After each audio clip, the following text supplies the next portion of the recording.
नमस्कार प्यारे बच्चों, कैसे हो? उम्मीद करता हूँ कि ठीक रहोगे आप लोग। तो जैसे आप जानते हो कि हमारी ऑनलाइन क्लासेस चल रही है, तो जैसे हम आपको क्लास के अंदर लिख के देते थे प्रश्न उत्तर, वो संभव नहीं है। ठीक है, तो हम प्रश्न उत्तर पढ़ेंगे लेकिन ऑनलाइन के माध्यम से। तो प्यारे बच्चों, आज का जो हमारा जो विषय है परिषद अध्ययन भाग 2 कक्षा चौथी के घटक संतों के कार्य।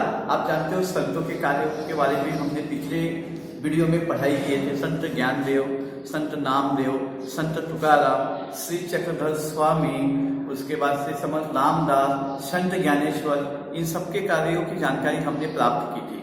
तो हमने पाठ को अच्छे से समझा था और पढ़ा था।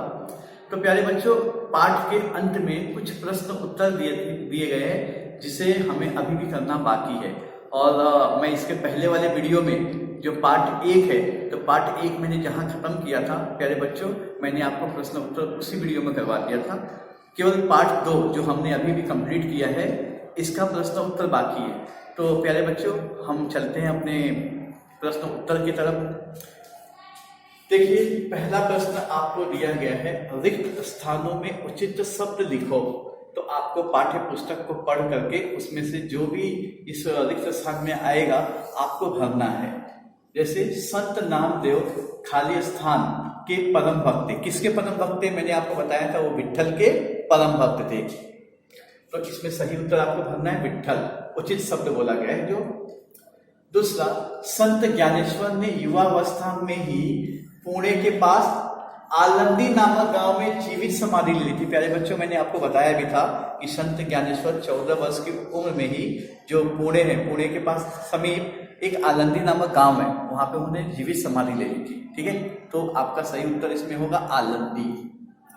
संत तुकाराम ने अपने हिस्से में आए ऋण पत्रों को खाली स्थान नदी में डुबो दिया। कौन सी नदी में डुबा दिया था उन्होंने? इंद्रायणी। मैंने आपको बताया था कि इनके जो परिजन के लोग थे, पूर्वज थे, वो संकटग्रस्त लोगों को ऋण देते थे और उस पे वो क्या वसूलते थे? ब्याज। लेकिन जब इनके हिस्से में जितने ऋण पत्र आए तो उन्होंने कहाँ डुबा दिया था? इंद्रायणी नदी में। तो आपका सही उत्तर आपको भरना है इंद्रायणी। शक्ति की उपासना के लिए समर्थ रामदास ने जगह जगह पर खाली स्थान के मंदिर बनवाए। किसके मंदिर वो बनवाए थे? याद करो, मैंने आपको बताया था हनुमान जी के, क्योंकि हनुमान जी शक्ति के प्रतीक माने जाते हैं। ठीक है, तो सही उत्तर इसमें आपको भरना है हनुमान जी। अब हम बढ़ते हैं अपने प्रश्न उत्तर की तरफ। प्रत्येक प्रश्न का उत्तर एक एक वाक्य में लिखो। आपको सिर्फ एक वाक्य में इसका उत्तर देना है। पहला प्रश्न है, श्री चक्रधर स्वामी को कौन सा भेदभाव मान्य नहीं था? आप जानते हैं चक्रधर स्वामी जो गुजरात के थे मूलतः। ठीक है, तो उन्हें कौन कौन से भेदभाव जो थे जो उन्होंने स्वीकार नहीं किया था, कभी मान्य नहीं किया था? तो देखिए, श्री चक्रधर स्वामी को स्त्री पुरुष मतलब जो स्त्री और पुरुषों में भेदभाव किया जाता है। स्त्रियों को सामान्यतः उस समय शिक्षा नहीं दी जाती थी, जो समाज था वो पुरुष प्रधान था, तो ऐसे भेदभाव जो थे वो मान्य नहीं थे। और जाति पाति, जैसे आप देख सकते हो आज भी हमारे समाज में बहुसंख्य के लोग जाति पाति से बने हुए हैं। ठीक है, तो ऐसी जो भावनाएं थी जाति पाति, ऐसे भेदभाव को उन्होंने मान्य नहीं किया। कौन कौन सी दो बातें को आपको लिखना है? स्त्री पुरुष, जाति पाति जैसे भेदभाव मान्य नहीं थे। आपका दूसरा प्रश्न दिया गया है, संत नामदेव ने लोगों के मन में किस दृढ़ आस्था का निर्माण किया? देखो, संत नामदेव ने लोगों के मन में धर्म रक्षा और भक्ति भाव, मतलब आप अपने धर्म की रक्षा करो और भक्ति भाव अर्थात भक्ति के मार्ग को अपनाओ। ठीक है, जो कि बहुत सरल है और समाज के सभी वर्गों के लिए खुला हुआ है, ऐसा उन्होंने लोगों के मन में आस्था निर्माण किया था। तो आपका उत्तर क्या होना चाहिए? संत नामदेव ने लोगों के मन में धर्म रक्षा और भक्ति भाव के प्रति दृढ़ आस्था का निर्माण किया। ये उत्तर होगा आपका। तीसरा है, संत एकनाथ ने लोगों को कौन सा उपदेश दिया? देखिए, संत एकनाथ ने लोगों को प्राणी मात्र पर दया करो का उपदेश दिया। मैंने आपको बताया था कि उस समय समाज के बहुत लोग ऐसे भी थे जो अंधविश्वास के तौर पे मुख्य प्राणियों की हत्या करते थे। तो इन्होंने क्या कहा कि प्राणी मात्र पे दया करो, सबको जियो जीने दो। तो आपका उत्तर होना चाहिए कि संत एकनाथ ने लोगों को प्राणी मात्र पर दया करो का उपदेश दिया। आपका ई है, समर्थ रामदास ने कौन सा संदेश दिया? तो आपको बताया ही, मैंने पहले ही पढ़ाया था, समर्थ रामदास जो थे वो शक्ति की उपासना के लिए हनुमान जी के मंदिर बनवाए, और उनका मानना ये था कि जो समर्थ होता है वही दृढ़ होता है, अर्थात जो क्रांति कर सकता है वो व्यक्ति क्या होता है, वो व्यक्ति कभी भी समर्थ होता है, वही समाज को परिवर्तित कर सकता है, बदल सकता है। तो देखिए उनके उद्देश्य भी इसी से जुड़े हुए थे। क्रांति में बड़ी शक्ति होती है, जो क्रांति करता है वह समर्थ होता है, अर्थात वो सभी चीजों को करने में सक्षम होता है। यह संदेश समर्थ रामदास ने लोगों को दिया। ये आपका उत्तर होगा। फिर प्रश्न क्रमांक 3 है, 2-3 वाक्यों में उत्तर लिखो। अब देखिए ऐसे प्रश्न होंगे जिनका उत्तर आपको 2 से 3 वाक्यों में लिखना रहेगा। तो प्यारे बच्चों, जो 1 वाक्य का है आप में एग्जाम में केवल 1 मार्क्स में पूछा जाएगा, लेकिन ये जो 2 से 3 वाक्य में है इसके उत्तर आपको 2-3 वाक्य में लिखना होता है। इसका उत्तर आप छोटा नहीं लिख सकते हो, ठीक है। तो पहला प्रश्न है, संत ज्ञानेश्वर झोपड़ी का दरवाजा बंद करके क्यों बैठ गए?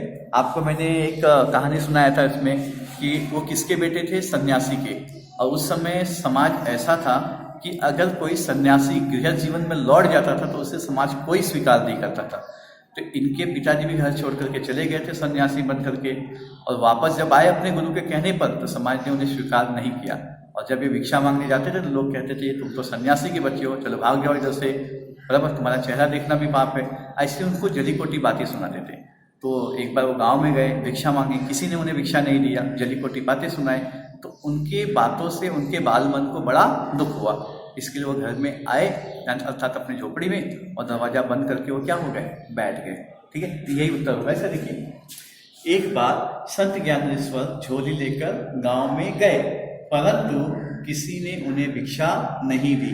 सभी जगह उन्हें जली कटी बातें सुनना पड़ा।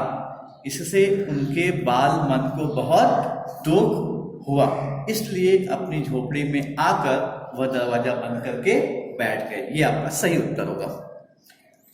अंतिम प्रश्न है, संत तुकाराम ने लोगों को कौन सा संदेश दिया? अब आप जानते हो कि मराठी में एक वाक्य दिया गया है, जे का राज्य गाने, बराबर, ऐसे करके एक लाइन दिया गया है कि जो दुखियों को, पीड़ितों को अपना समझता है वही सच्चा साधु होता है, और उसी को क्या समझो, ईश्वर समझो। आप देख सकते हो आपके पाठ्य पुस्तक में 2 लाइन मराठी में दी गई है, तो उसी का जो भावार्थ है हिंदी में वही उन्होंने संदेश दिया। और भावार्थ क्या है, दुखी और पीड़ितों को जो अपना समझता है वही सच्चा साधु है, अर्थात जो मुसीबत में जो दुखी हैं या जो पीड़ित है वो लोगों को अपना समझता है। अपना समझता मतलब उनके दुख को अपना दुख समझता है, वही सच्चा साधु है। उसी को ईश्वर समझो, जो किसी के मुसीबत में काम आता है, किसी के दुख में काम आता है। वो वास्तव में देखा जाए प्यारे बच्चों तो वो उस व्यक्ति के लिए ईश्वर समान ही होता है। यह संदेश संत तुकाराम ने लोगों को दिया। ठीक है, तो प्यारे बच्चों, ये प्रश्न उत्तर आपको आपके नोटबुक में अच्छे तरीके से लिखना है, सुंदर राइटिंग में। और आप इसका जो पिक्चर है बड़े साफ साफ, आप लोग ऐसे फोटो खींचते हो तो साफ साफ नजर नहीं आता है, एकदम धुंधला दिखता है। तो आप लोग इसका साफ साफ फोटो खींचोगे और खींच करके आप इसे जो आपका व्यक्तिगत व्हाट्सएप ग्रुप है कक्षा 4 का, उस पर आप भेजेंगे। और एक और बात प्यारे बच्चों, जब आप इसका पिक्चर भेजते हो तो कृपया अपने नाम भी बताइए। ठीक है, आप लोग जब फोटो खींच के भेज देते हो तो उसमें आपका नाम कहीं लिखा नहीं होता, तो आप अपने नाम भी नीचे लिख के भेजिए कि जैसे मेरा नाम गुप्ता, राहुल, दिनेश, ऐसे जो भी नाम है आपका ऐसे भेजिए। तो मैं उम्मीद करता हूँ आप इस प्रश्न उत्तर को बड़े अच्छे से लिखेंगे, समझेंगे, इसे कंठस्थ भी करेंगे और आने वाले शुक्रवार को इस ग्रुप में भेजेंगे। तो प्यारे बच्चों, आज की वीडियो में इतना ही। हम मिलते हैं अपने अगले वीडियो में एक नए पाठ के साथ। ठीक है, तब तक के लिए नमस्ते, अलविदा।